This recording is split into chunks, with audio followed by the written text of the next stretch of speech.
Berbagai peristiwa unik, menarik, hingga tragedi yang menelan korban jiwa terjadi selama sepekan ini. Rangkaian peristiwa tersebut kami rangkum dalam segmen On This Week.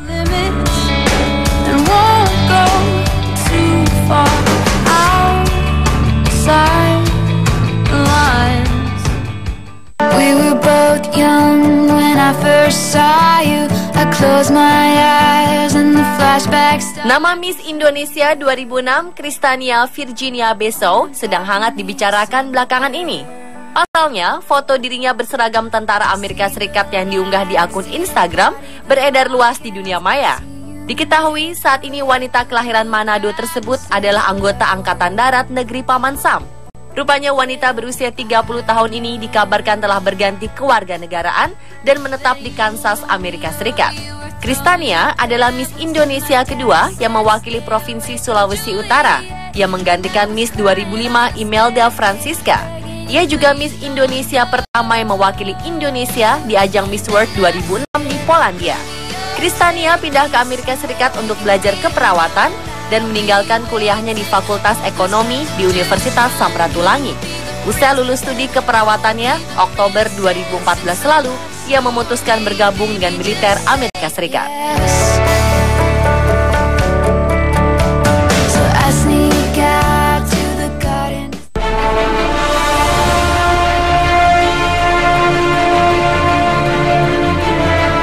Pesawat kecil Argentina jatuh beberapa saat setelah lepas landas dari sebuah resor di negara tetangga Uruguay.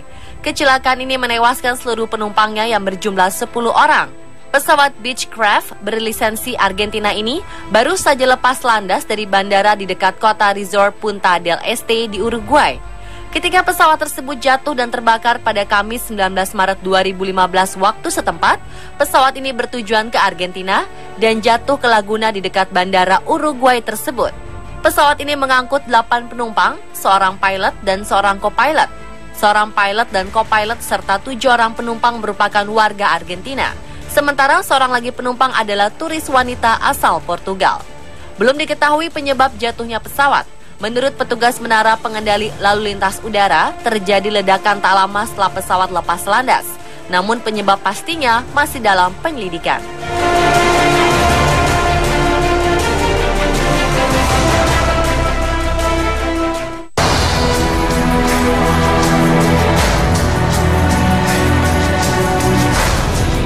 Tujuh anak tewas dalam kebakaran yang melanda sebuah rumah di Brooklyn, New York, Amerika Serikat.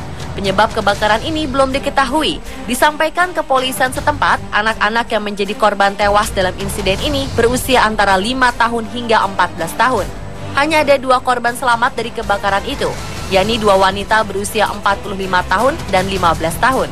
Keduanya segera menjalani perawatan di rumah sakit setempat. Api mulai membakar rumah tersebut pada 21 Maret dini hari waktu Amerika. Diduga penghuni rumah masih tertidur lelap saat kebakaran terjadi.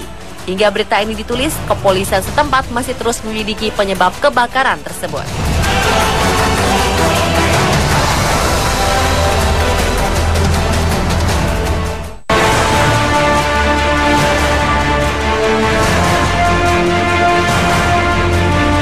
Sebuah ledakan terjadi di laboratorium kimia di Fakultas Farmasi Kampus Universitas Indonesia Depok.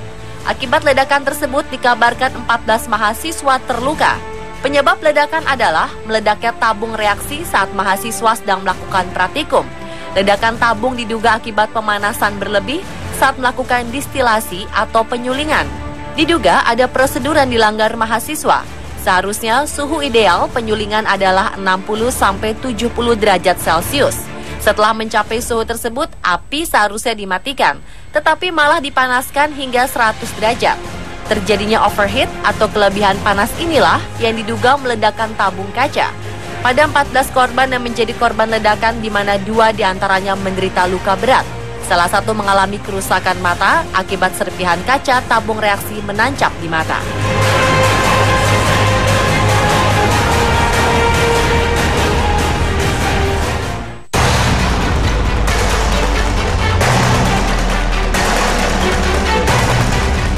Terjadi penembakan brutal di Museum Nasional Bardo di ibu kota Tunis pada 18 Maret lalu.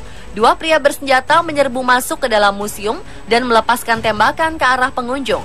Para pengunjung pun berlarian keluar, namun pelaku sempat menyandera beberapa orang.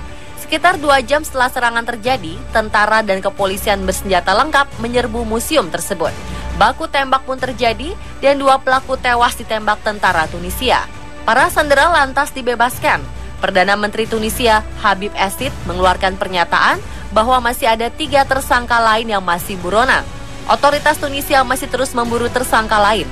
Terdapat perbedaan jumlah korban tewas dalam insiden penembakan brutal ini.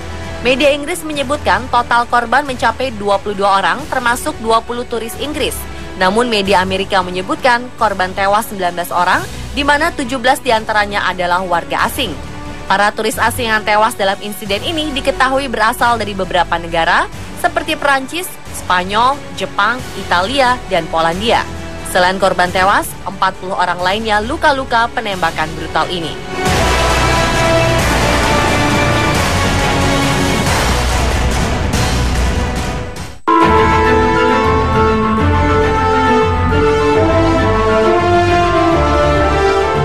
Sebuah aksi heroik ditampilkan oleh Edi Sudarmi atau akrab disapa Pak Sareh yang mencegat laju kereta api Gajayana jurusan Malang Jakarta agar tak melintas rel yang renggang sepanjang 15 cm di kilometer 53 stasiun Kota Baru Kepanjen Malang, Jawa Timur. Pak Sareh adalah warga di sekitar pinggir rel. Pria beranak 4 itu mengetahui ada rel renggang saat hendak melayat dan menyusuri jalur kereta bersama istrinya pada 18 Maret lalu. Karena khawatir renggangnya rel ini akan membahayakan kereta yang melintas, Pak Sareh mengajak warga terdekat Bonadi untuk mencegat kereta yang lewat. Pencegatan berlangsung dramatis. Pak Sareh dan Bonadi berdiri di tengah rel sambil melambaikan baju ke arah datangnya kereta. Kereta yang sedang melaju kencang itu pun akhirnya berhenti. Setelah setengah jam, akhirnya kereta diizinkan kembali melintas karena rel yang renggang 15 cm itu sudah diperbaiki dan diberi bantalan. Tak terbayang jika kereta tetap melaju di rel tersebut, mungkin saja kereta tersebut akan anjlok.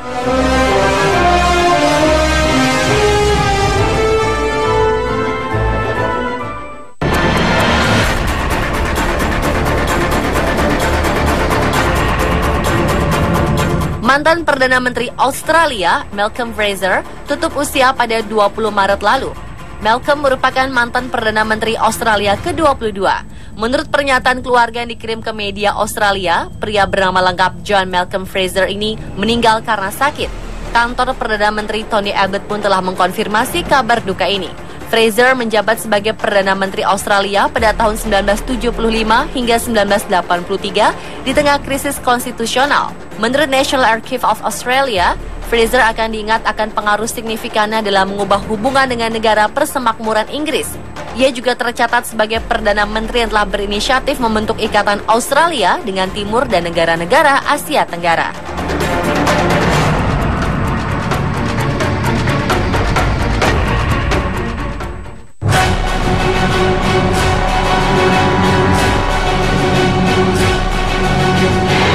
Tentara Niger dan Chad, Afrika menemukan kuburan massal berisi lebih dari 90 jasad manusia.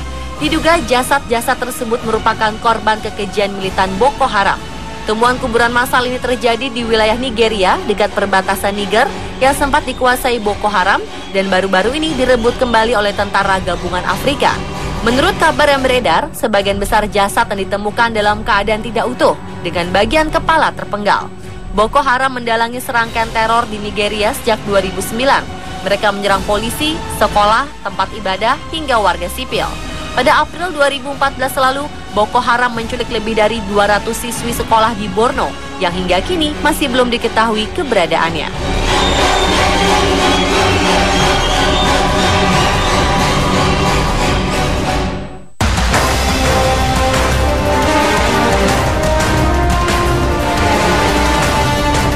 Seorang narapidana di Ohio, Amerika Serikat mendapat ganti rugi sebesar 13 miliar rupiah karena mendekam di penjara atas pembunuhan yang tak dilakukannya. Pria ini dibuai selama 39 tahun sebelum akhirnya bebas. Ricky Jackson, nama narapidana tersebut, menjadi narapidana di Amerika Serikat yang paling lama ditahan dan kemudian dibebaskan setelah dinyatakan tidak bersalah. Pada 1975, Jackson dinyatakan bersalah bersama 2 terdakwa lainnya atas pembunuhan seorang salesman, Harold Franks. Saat itu seorang anak berusia 12 tahun, Eddie Vernon, mengaku melihat serangan terhadap korban. Tahun lalu, Vernon yang berusia 53 tahun mencabut testimoninya. Kepada otoritas tempat, ia mengaku tak pernah menyaksikan secara langsung pembunuhan tersebut. Dengan pencabutan testimoni ini, tidak ada bukti yang menunjukkan keterlibatan Jackson dalam kasus ini.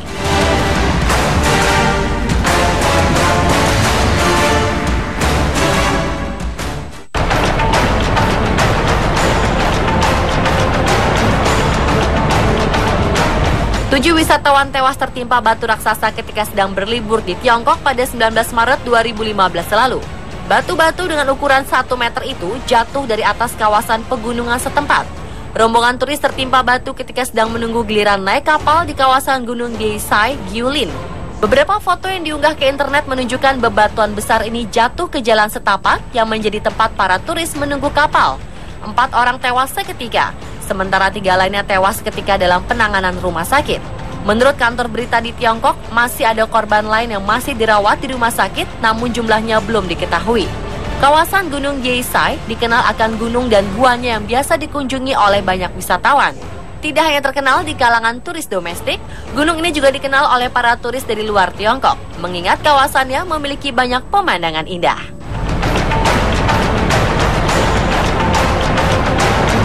Pemirsa, itulah rangkaian peristiwa yang kami rangkum dalam segmen On This Week kali ini.